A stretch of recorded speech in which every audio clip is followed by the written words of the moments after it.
नमस्कार दोस्तों, जय माता दी। वर्ल्ड बेस्ट मैजिक में आपका हार्दिक स्वागत है। कैसे हैं आप सब? ये बताने के लिए कमेंट बॉक्स में जय माता दी जरूर लिखें। दोस्तों, हिंदू पंचांग के अनुसार भाद्रपद मास के शुक्ल पक्ष की चतुर्दशी तिथि को अनंत चतुर्दशी का पर्व मनाया जाता है। अनंत चतुर्दशी के दिन अनंत देव की पूजा की जाती है। अनंत देव भगवान विष्णु का ही रूप माने जाते हैं। इस व्रत को विपत्ति से उभारने वाला व्रत कहा जाता है। इस पूजा में अनंत सूत्र का विशेष महत्व है। इस दिन भगवान अनंत देव को सूत्र चढ़ाया जाता है और पूजा के बाद उस सूत्र को रक्षा सूत्र अथवा अनंत देव के तुल्य मानकर हाथ में धारण किया जाता है। यह सूत्र हर संकट से रक्षा करता है। दोस्तों, अब हम बात करेंगे अनंत चतुर्दशी की व्रत कथा के बारे में, जो इस प्रकार है। प्राचीन काल में सुमंत नाम का एक नेक तपस्वी ब्राह्मण था।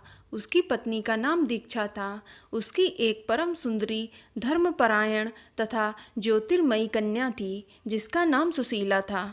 सुशीला जब बड़ी हुई तो उसकी माता दीक्षा की मृत्यु हो गई। पत्नी के मरने के बाद सुमंत ने कर्कसा नामक स्त्री से दूसरा विवाह कर लिया। सुशीला का विवाह ब्राह्मण सुमंत ने कौडिग्य ऋषि के साथ कर दिया। विदाई में कुछ देने की बात पर कर्कसा ने दामाद को कुछ ईंट और पत्थरों के टुकड़े बांधकर दे दिए।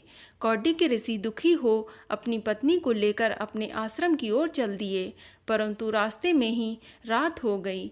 वे नदी तट पर संध्या करने लगे। सुशीला ने देखा वहां पर बहुत सी स्त्रियां सुंदर वस्त्र धारण कर किसी देवता की पूजा कर रही थीं। सुशीला के पूछने पर उन्होंने विधि पूर्वक अनंत व्रत की महत्ता बताई।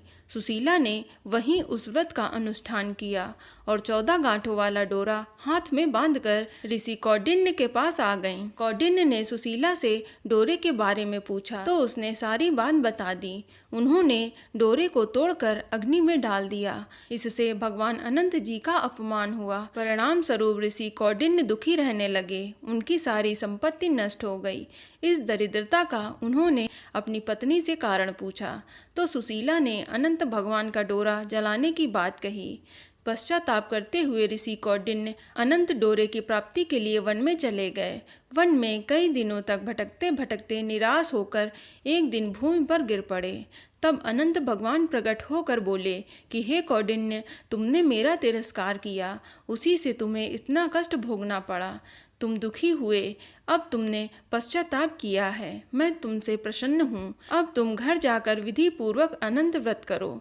14 वर्ष पर्यंत व्रत करने से तुम्हारा दुख दूर हो जाएगा। तुम धन्य धान्य से संपन्न हो जाओगे। कौंडिन्य ने वैसा ही किया और उन्हें सारे क्लेश से मुक्ति मिल गई। श्री कृष्ण की आज्ञा से युधिष्ठिर ने भी अनंत भगवान का व्रत किया, जिसके प्रभाव से पांडव महाभारत के युद्ध में विजय हुए तथा चिरकाल तक राज्य किया। तो दोस्तों, यह जानकारी आपको कैसी लगी हमें कमेंट करके अवश्य बताएं और इस वीडियो को लाइक करें और शेयर करें और साथ ही साथ चैनल को सब्सक्राइब करें। धन्यवाद।